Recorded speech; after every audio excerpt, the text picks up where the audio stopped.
조갑제 TV 시청자 여러분 안녕하십니까? 2020년 2월 4일 오후입니다. 오늘 아주 귀한 손님을 모셨는데요. 다큐멘터리를 전문으로 찍으시는 김덕영 감독입니다. 감사합니다. 여기까지 오시고. 안녕하세요. 우리 김덕영 감독을 모신 이유가 있습니다. 이 김덕영 감독이 10년 이상 동구권 취재를 통해서 세계에서 처음으로 밝혀낸 주제가 하나 있습니다. 이건 전쟁 고아 이야기입니다. 6.25, 올해가 6.25 남침 70주년인데 한국에서 전쟁 고아라고 하면 바로 해외 입양 이렇게 연상어가 떠오르는데 북한에도 전쟁 고아가 있었습니다. 그 전쟁 고아 중에서 5,000명에서 10,000명 사이의 전쟁 고아들이 1951년부터 59년 사이에 동구 공사권, 그러니까 폴란드, 불가리아, 체코, 루마니아 같은 데로 보내져서 거기서 집단 생활을 하면서 공부를 했다.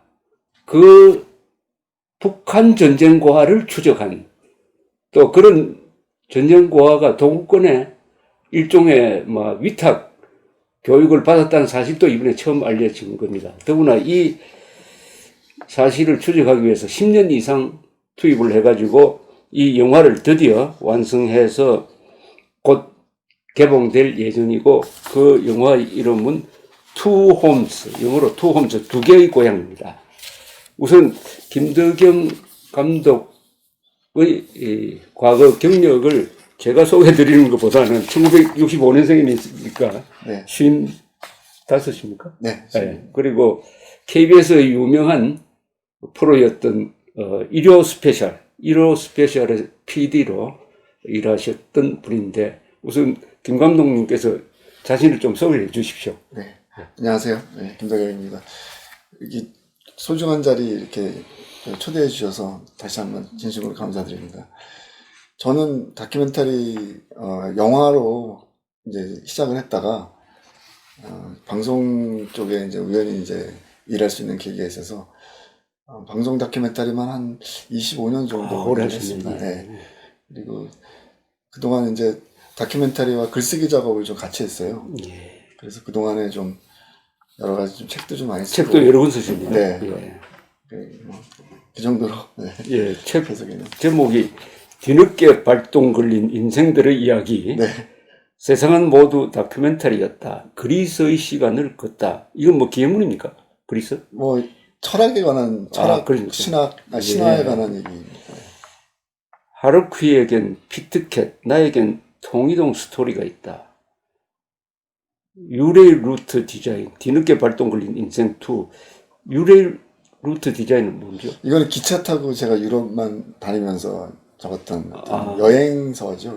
이거 재밌겠네요. 유레일 기차를 타면서 기차만 타고 여행을 기행을 다니면서, 하죠. 예, 기행을 유럽에서. 했어요. 예. 예. 그리고 다큐멘터리로 제일 대표적인 걸 하나 소개해 주시면 되겠습니까? 예전에 아시겠지만 일요 스페셜에서 많이 이렇게 방송됐던 프로그램들 중에 히딩크 감독이 한국에 들어와서 했던 일이 있어요. 예, 국가대표팀 이렇게 좀 이렇게 개조하는 어떤 그런 과정들. 그리고 또 하나는 제일은행이 해외에 매각이 됐잖아요. 그렇죠. 꽤 오래된 얘기긴 한데 그때 이제 제가 거기 들어가서 제일은행이 어떻게 외국 자본에 이렇게 넘어가는지 그 과정도 추적을 했고 현대자동차 정리해고 과정도 제가 이제 기록을 했고요. 주로 이제 그런 것들 좀 많이 했죠. 그때 스페셜 한번 만들려면 기간이 어느 정도 걸렸습니까? 저는 한 프로 만드는데. 길게는 한 6개월 정도 6개월. 있었죠. 예. 현대자동차 정리해고 과정 담은 다큐멘터리는 꽤 오래 걸렸어요. 예. 그 일요 스페셜이 요새는 없어졌죠. 네, 제가 알기로는 저도 KBS, MBC를 별로 좋아하지 않지만 이 일요 스페셜은 보면서 감탄했던 적이 여러 번 있습니다. 자, 그리고 본론으로 들어가서 이번에 이 책까지 냅니다. 그죠? Once Upon a Time in North Korea. 네. 책까지 내고 그 다음에 이제 다큐멘터리 이 영화가 시중 극장에서 상영이 될 텐데 극장은 잡았습니까? 아니, 아직 못 잡았어요. 아, 지금부터 하셔야겠네요. 네. 예. 아직 갈 길이 먼 상태. 그리고 이거 아무도 모르는 이 사실에 관심을 갖게 된 그 시초부터 좀 설명해 주세요. 제가 사실은 다큐멘터리 하면서 전쟁하고 고아에 관한 이야기들을 좀 관심을 좀 갖고 좀 계속 취재를 좀 하고 프로그램도 좀 했습니다. 그러다가 2004년도에, 그러니까 15년 전이죠. 15년 네. 근데 우연히 루마니아에서 북한이 남편을 기다린다는 한 여성에 관한 이야기를 제가 제보를 받았어요. 예.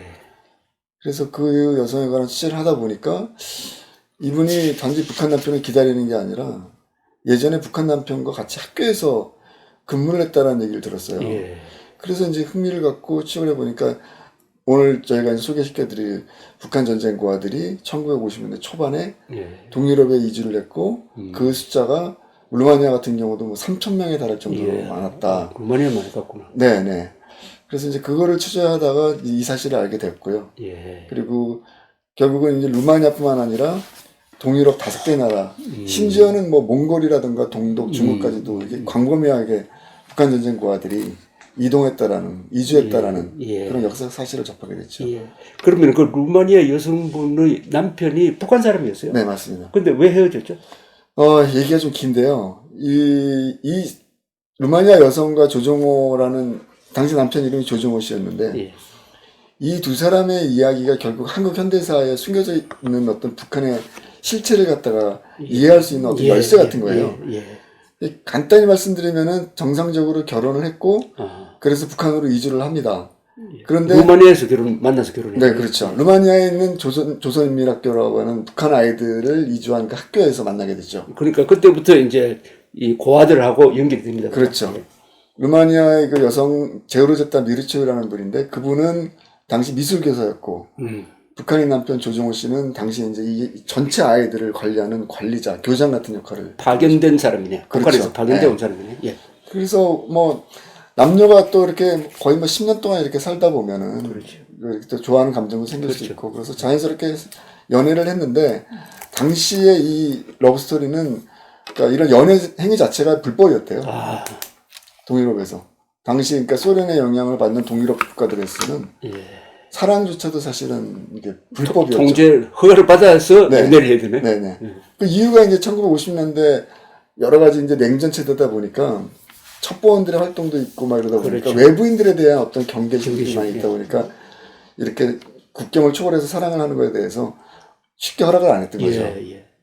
근데 이제 이분들 같은 경우에는 뭐 말 그대로 소박하면서도 진실한 사랑을 하셨고 예. 정식으로 결혼한 거죠. 그래서 굉장히 힘들게 아, 당시 북한 당국과 루마니아 당국의 공식적인 허락을 받아서 승인하에 예, 승인하에. 그러니까 루마니아 북한 공식 결혼 1호죠. 그러니까 1호 커플이죠. 예. 그래서 이제 행복하고 소박한 삶을 살 거라고 예상을 했는데 예. 1950년대 중후반부터 이제 이 북한이 많이 변하죠, 사실은. 그렇죠. 그러면서 북한 내부 정치 정세가 그렇죠. 변합니다. 예. 그 특히 1956년에 후르쇼프가 스탈린 격하 연설을 하면서 맞습니다. 이 충격이 맞습니다. 김일성 정권에 미친다고. 맞습니다. 예. 뭐 이따가 좀 그 주제에 대해서 좀 심도 있게 뭐 대표님과 얘기를 나누겠지만 그래서 결국 이제 저는 이제 이것이 북한의 외국인 배척 운동이라고 그냥 간단히 정리를 하고 싶은데요. 결국은 이제 체제 유지를 위해서 외국인 배척 운동이 벌어졌고 그래서 우여곡절 끝에 이 두 부부가 북한으로 들어가요. 그래서 평양 생활을 합니다. 하는군요. 네. 1959년에 북한에 들어가서 1962년까지 3년 동안 살았죠. 그런데 이제 거기서 이 미르치오 씨가 이제 정말 평범한 사람으로는 경험할 수 없는 그런 슬픈 이야기들을 많이 경험하게 되죠. 그래서 결국 강제로 이혼을 당해버리네. 그러니까 공식적으로 이혼이라는 표현을 쓰진 않았지만 여러 가지 정황으로 봤을 때는 어쨌든 강제로 이제 헤어지게 되죠. 그래서 돌아오네요. 딸아이가 또 하나 있었는데 딸아이가 또 아프고 뭐 이런 여러 가지 딸을 데리고 돌아옵니까? 그렇죠. 그 딸아이 때문에 일단 잠시 좀 헤어지자. 어차피 딸아이가 지금 굉장히 몸이 안 좋고 그러니까.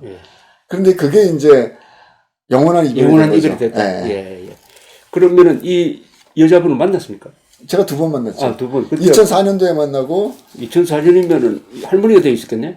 그렇죠. 예. 1934년생이니까요. 지금 올해로 70이 됩니다. 지금 살아 있습니까? 올해 33년생이니까 80 한 5, 6세 정도 되셨을 거예요. 예. 15년 전에 만났을 때는 70대였는데 지금은 이제 80대 중반이 87세. 넘을. 예.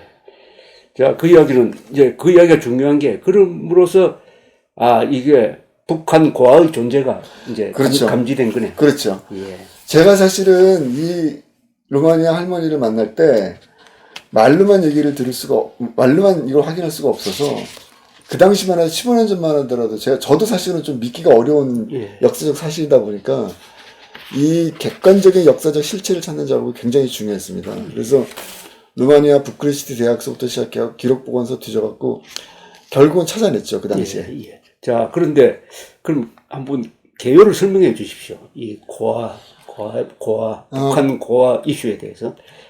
간단하게 좀 설명을 드리면은 1951년도 첫 번째 일진이 시베리아를 거쳐서 그 폴란드에 들어가고요. 그리고 그 다음에 루마니아, 불가리아, 체코, 헝가리 이렇게 들어갑니다. 물론 다른 나라도 그 시기에 같이 들어가는데 어쨌든 저는 지금 제 작품은 5개 나라에 국한된 거니까 여기에만 국한돼서 말씀드린다면 그래서 아까 말씀드린 것처럼 폴란드가 한 3,000명 정도 들어간 걸로 보이고요. 그 다음에 루마니아. 죄송합니다. 루마니아가 3,000명. 많군요. 그리고 폴란드가 한 2,500에서 2,700. 그리고 체코가 한 500. 그리고 불가리아도 500. 헝가리가 700. 이 정도로 지금 추산되고 있습니다. 합쳐서 한 5,000명입니까? 5,000명 조금 넘겠네요. 이 숫자는 외교문서에 나온 거에 기초한 거고요. 그런데 이제 제가 이번에 취재한 바로는 한 10,000명까지도 존재했다고 증언자들이 얘기를 하더라고요. 네. 그러면은 남북한에 다 전쟁고아가 생겼습니다. 그죠? 그렇죠. 그 숫자는 글쎄요. 숫자는 저희가 대략 한 10만 정도로 봅니다, 사실은. 10만. 네. 그런데 북한, 남한 고아들의 운명, 남한에서는 그 고아들이 뭐 국내에서 자수성가하거나 입양된 경우도 있고 해외 입양이 한 20만 명 넘죠. 그죠? 자, 북한은 입양은 없습니다. 그죠?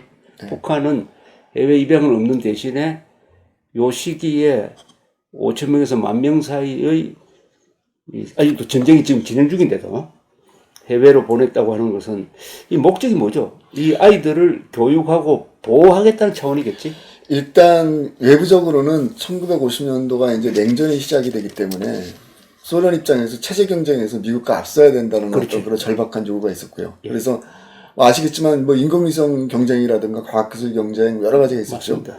그 중에 하나가 이제 일종의 이제 휴머니즘 경쟁이라고 저는 휴머니즘, 봐요. 인도주의 경쟁. 누가 더 많은 사람들한테 좋은 일을 하고 있는가 이 체제가. 저는 그 부분이 굉장히 중요했다고 보고요. 전쟁과 부분은. 그래서 실질적으로 1945년도에 이제 제2차 세계대전이 끝났는데 애들이 간 게 1951년이거든요. 그렇죠. 6년밖에 안 됐으면 사실은 당시 동유럽은 어떻게 보면 이제 자신들의 국가에서도 기간 산업들을 다시 만들어내고 그렇죠. 전후 재건 사업에 한창일 때였는데 그래서 초창기에 애들을 못 받겠다고 해요. 왜냐하면은 우리도 지금 애들 바쁜데 그렇죠. 그게 더 전쟁과가 많은데 거기도 돌봐야 될 사람도 많고 병원도 줘야 되고 여러 가지 돈도 많이 들어갈 게 많은데 그래서 못 받겠다고 하는데 이제 소련이 회유를 하죠. 소련의 발상입니다. 저는 이거는 거의 뭐 99% 소련의 그 주도권에 의해서 진행됐다고 봐요. 그래서 스탈린의 아이들이란 말을 쓰시고. 네, 그렇죠. 예. 네.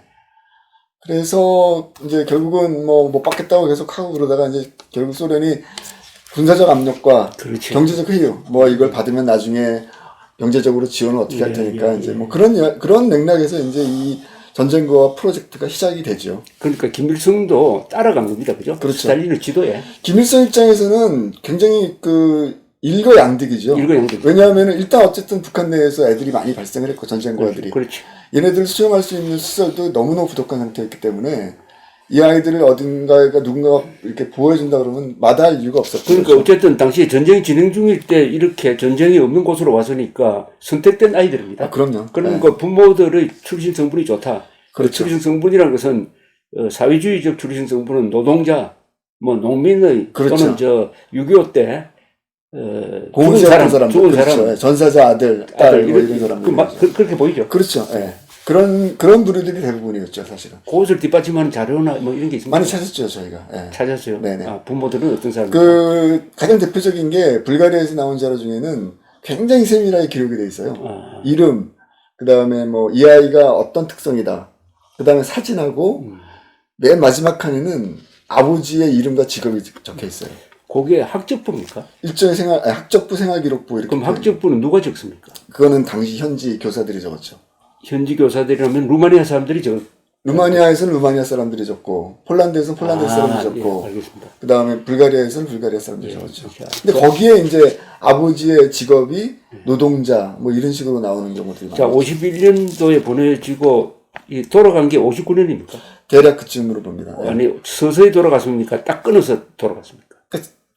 일시에 모든 걸 다 처리할 수 없을 만큼 인원이 많았기 때문에 예, 예. 제가 봤을 때는 56년서부터 그런 움직임이 돌아가기 시작하다가 조금씩 59년까지 돌아가다가 다 돌아갔네. 공식적으로는 62년이 되면은 동유럽에 한 명의 그 전쟁과들이 남아있지 않았다 이런 식으로. 말하자면 10년 동안 거기 있었다. 그렇죠. 예. 네, 대략 10년이죠. 그럼 나이는 어떻게 됩니까? 제가 찾은 자료에는 1940년대생이었었어요. 40년대 초반생들. 그러니까 40년, 41년, 42년. 그럼 10살. 당시에 10살이었죠. 그러니까 평균. 거의 왔을 때는 거의 다 10살이었네. 10살. 근데 어린아이들도 있었고 나이 많은 애도 있었지만 평균적으로 10살. 평균적으로 봤을 때는 10살이라고 했어요. 그럼 여기서 몇 년 있으면 돌아가고 하는 이런 게 로테이션이 됐습니까? 그거는 일단 두 가지로 나눠서 설명을 드려야 되는데, 아이들은 기본적으로는 거기에서 체류를 하는 게, 생활하고 체류하는 게 제일 중요한 목적이었었어요. 그런데, 이제 하다 보면은 문제가 생기는 애들이 생기잖아요. 그러니까 건강상의 문제, 정신적으로 적응을 못하는 애들, 전쟁 트라우마 때문에 고통받는 애들, 이런 애들을 일종의 이제 은밀하게 재송하는 애요, 북한으로. 왜냐하면 그거 자체가 문제가 될 수 있으니까. 그런데 여기서 이제 제일 중요한 것 중에 하나가 뭐냐면은, 말 안 듣는 애들이 포함이 돼요. 네, 알겠습니다. 공부를 안 하거나, 그렇겠죠. 또는 담장 넘어갖고, 뭐 이렇게 도망치거나 이런 애들, 선생님 말 안 듣는 애들. 그런 아이들이 이제 이 대열에 포함이 돼서 돌아가죠. 그럼 커서 나중에 중학교, 우리 학제로 말하면 중학교, 고등학교까지도 거기서 공부하게 된 겁니까? 네. 그 애들이 이제 마치 아이가 커서 옷이 맞지 않는 것처럼 커지기 때문에 이제 중간중간에 애들을 다시 또 분산 수용해요. 이동시키죠. 다른 도시로. 아주 소년기를 보냅니다. 그죠? 그렇죠. 가장 한 인간에 있어야 어떤 그 정체성이 형성되는 가장 중요한 시기를 그 10년 동안은 대략 유럽에서 보냈다고 봐야지. 자, 그런데 그 현지에서는 집단 생활을 했다면서요? 그렇죠. 그게 아주 중요한데 그걸 좀 설명해 주시죠. 그러니까 이 아이들이 있었던 곳을 김일성 학원 혹은 조선인민학교라고 불렀어요. 네네. 그래서 이제 이곳에서 일종의 기숙학교죠, 그러니까. 그래서 같이 숙식도 하고 공동생활을 하고 같이 생활을 했던 거죠. 굉장히 규율이 엄격했던 걸로 지금 알려지고 있고요. 한 가지 재미난 에피소드는 김일성 학원이라고 하니까 이제 우리 이제 대한민국 사람들은 학원 하면은 이제 지금 시중에 많이 존재하는 학원들을 떠올리잖아요. 근데 제가 얼마 전에 한 탈북자의 증언 중에 이런 얘기가 있었어요. 그러니까 예전서부터 북한은 남한 체제를 비방하면서 남한에는 거지와 그 고아들이 막 득실거린다. 그렇지. 근데 이제 사실 좀 말도 안 되는 건데, 근데 한 탈북자가 왔더니 곳곳에 남한 시내에 학원 간판들이 그렇게 많더라는 거예요. 그렇죠. 그래서 그걸 보고서 야, 우리 김일성 수령님이 교시하신 게 거짓말이 아니었구나. 학원을 이제 왜냐면 학원을 북한에서는 고아원을 때문에 그래서 김일성 학원도 우리식의 이제 학교라는 개념보다는 김일성 고아 학교 뭐 이런 식의 개념이 되는 거죠. 남북한의 언어가 달라지는 게 한두 가지가 아닙니다. 네, 근데 굉장히 좀 재미난 에피소드였어요. 자, 그런데 그러면 학교 그 옆에 기숙시설이 같이 있습니다, 그죠? 공동으로 같이 있는 경우도 있었고요. 따로 있는 것도 있었고, 그거는 이제 나라마다 조금씩 다르고요. 불가리아 같은 경우에는 재정적으로 다른 나라보다도 열악했어요. 그러다 보니까 이거를 가정 내에서 수용하는 경우가 있었어요. 그게 아주 재밌겠네. 그거는 사실, 그래서 제가 이게 이제 휴머니즘이 바탕이 됐다고 보는 이유가, 당시 불가리아가 배급제였었거든요. 경제가 그렇게 좋지 않았기 때문에. 그러니까 예를 들면 뭐 빵, 생활필수품 같은 거 이거를 이제 배급 쿠폰을 받아서 이제 쿠폰을 주고선 이제 물건과 바꿨던 거죠. 그러니까 결국은 가정 내에 고아들을 받았다는 얘기는 자신들이 갖고 있었던 쿠폰을 나눴다는 얘기거든요, 사실은. 난 그만큼 더 줬겠지. 뭐 더 줄 수도 있겠지만 그렇게 여유는 많지 않았죠. 여유는 많지 않았지. 예.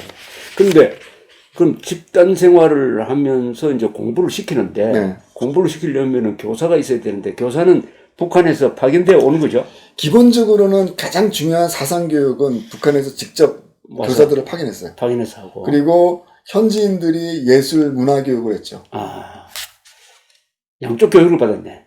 굉장히 수준 높은 교육을 받았고. 그렇겠는데요. 그 헝가리에서 나온 자료들을 보면 애들이 문화 활동을 하는데 굉장히 하여튼 잘 돼 있어요. 물론 그렇겠는데요. 물론 약간 이게 이제 프로파간다 어떤 선전 뭐 이런 용도로 뭐 좀 찍은 것도 있겠지만 그래도 그걸 감안하더라도 굉장히 수준 높은 교육이 진행됐고요. 우선 이 나라가 동구에 있어가지고 공산화되기 전에는 이미 민주주의도 했고, 그렇죠. 예. 저 뭡니까 폴란드, 체코, 문화적으로도 루마니아 그렇고 여기다 전통이 있었죠.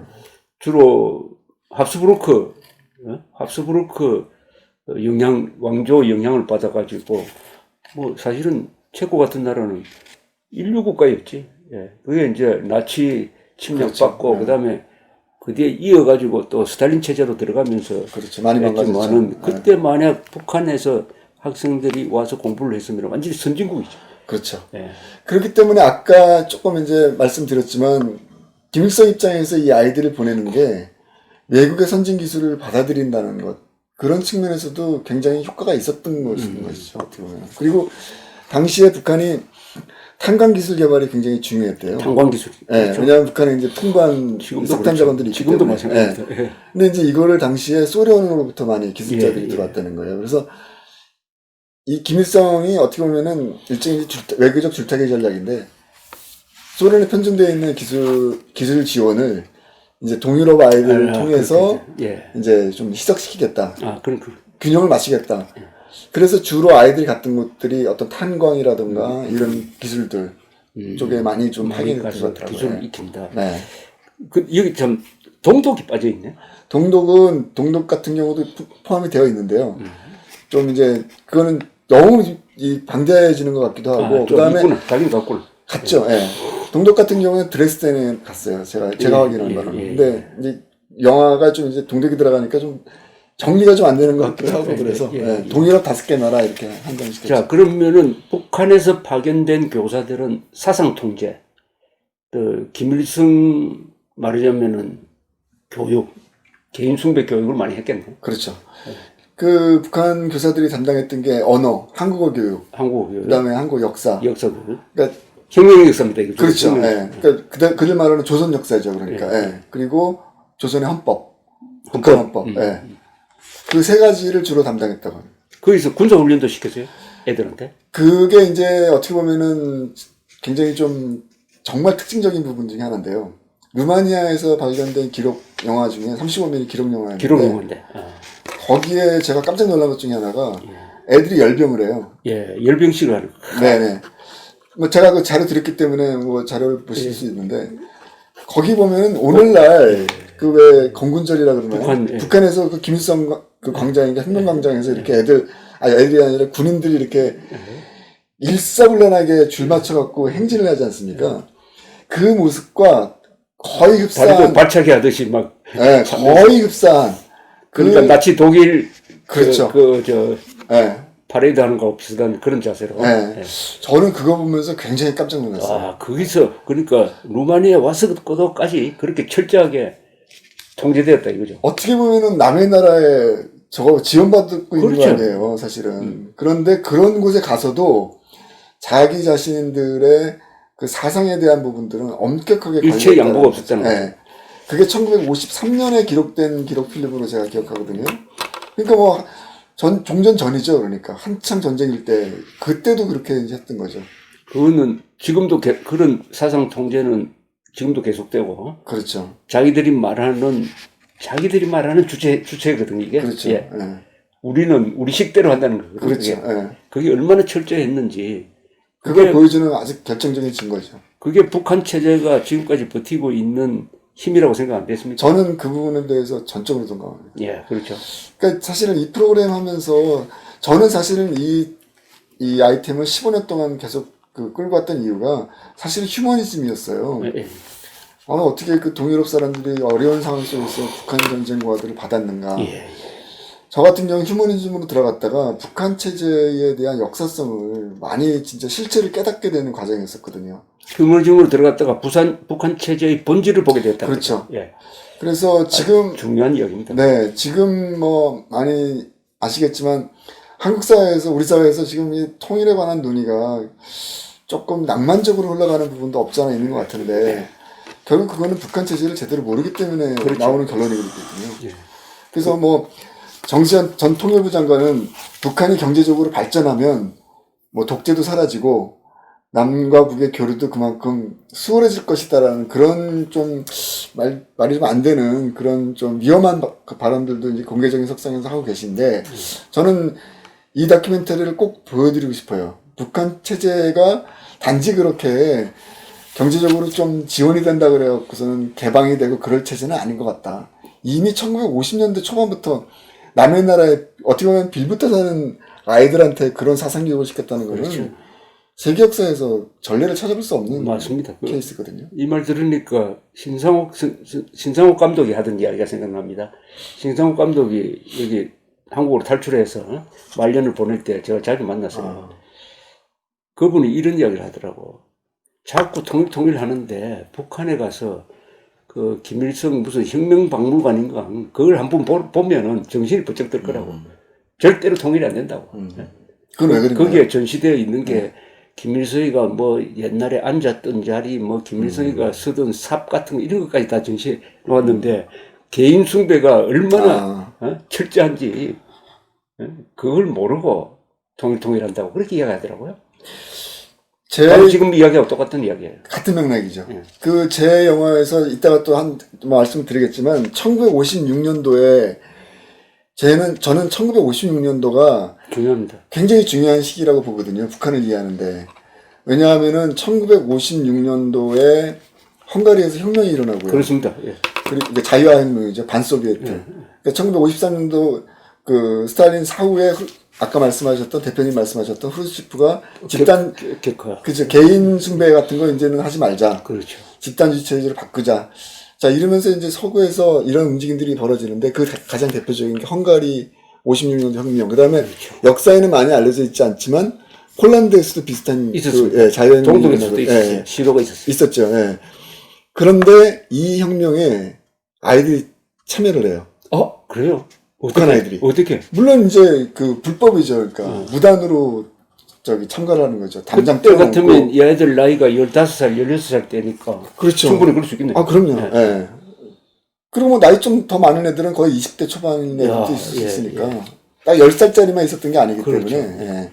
그래서 이번에 찾은 자료 중에 몇 가지가 이제 의미심장한 자료가 있는데 그 중에서 이제 그 폴란드 같은 경우에도 그 폴란드 서쪽에 뿌아코비체라는 아주 시골 마을이 있어요. 거기가 이제 은폐된 도시인데 거기에 이제 북한 아이들이 한 1,400명 정도가 생활했다고 하는데 거기 그러니까 공식적으로 폴란드 국경을 통과해서 오스트리아로 탈출하겠다 이런 뭐 망명에 대한 어떤 의사도 밝힌 아이들이 2명이 있었어요. 그럼 잡혀왔겠네. 잡혔죠. 잡혀갖고 결국 이제 북한 정부원에 의해서 체포가 되고 강제로 송환이 됐는데 이 아이들이 생활했던 곳이 뿌아코비체로 기록되어 있다는 거죠. 근데 그 뿌아코비체는 지금 말씀드린 것처럼 북한 전쟁 고아들이 생활했던 곳이거든요. 근데 제가 그 뿌아코비체를 가봤기 때문에 아는데 그곳은 외부하고 이렇게 이런 뭐라 그러냐 소통이 되거나 그런 지역이 아니에요. 지금도 거기를 들어가려면 길이 하나밖에 없어요. 그러니까 이게 약간 은폐된 지역이라고 해야 되나요? 일부러 그런 데를 골랐네. 그렇죠. 그곳에서 이 아이들이 살았다는 얘기는 거의 북한 전쟁 고아들이 그 1956년 헝가리 혁명에 참여했다라는 어떤 그런 근거가 되는 거죠. 폴란드 혁명이라든가 이런 자료들. 아니 근거가 된다는 것은 거기서 오스트리아로 넘어가려고 하다가 붙잡혀 온 애가 바로 그 혁명에 참여했다는 무슨 자술수나 이런 게 있어요? 그런 건 없죠. 그러니까 지금 이제 저희가 이걸 어떻게 접근해야 되냐면은 사실은 공식적인 북한 관련한 연구나 이런 것들이 어려운 게 뭐 북한 스스로가 이렇게 발표한 자료가 없다 보니까 사실은 2차, 3차 자료를 통해서 어떤 추정을 하거나 객관적으로 실제 접근하는 수밖에 없는데 제가 드린 말씀은 뭐냐면은 이 고아원을 탈출해서 기숙사를 탈출해서 망명을 시도했던 아이들의 거주지가 거기니까. 폴란드 뿌아코비체였다. 그렇게 기록이 되어 있다라는 거 봤을 때는 그 뿌아코비체는 일반 북한 애들이 갈 수 있는 곳이 아니거든요. 쉽게 말하면 여행을 가거나 그럴 수 있는 그렇죠. 때도 아니었고 또 1,400명의 북한 애들이 생활했던 곳이고 그렇기 때문에 제가 봤을 때는 거의 북한 전쟁 고아일 가능성이 매우 높은 거죠. 그러니까 북한 전쟁과 그렇죠. 거기 북한 사람이면 분명합니까? 그럼요. 예, 예. 그런데 북한 소년이 붙들려 왔다는 것만 돼 있고 거기에 어느 학교 소속이라든지 이런 그런 건 안 되어 있는데 이 아이가 생활했던 곳이 그렇게 돼 보내. 예. 거주지가 뿌아코비체, 그렇죠. 폴란드 젊은 뿌아코비체로 적혀 있다는 그 거죠. 두 개를 이렇게 그렇지, 연결시켜 합리적으로 보면은, 연결시키면은 왜냐하면 1950년대 북한 아이가 그렇죠. 뿌아코비체에 가서 뭐 생활했다는 게 말이 안 되거든요, 사실은. 이건 아주 중요한 단서입니다. 네, 그런 케이스들이 몇 가지 있어요. 예.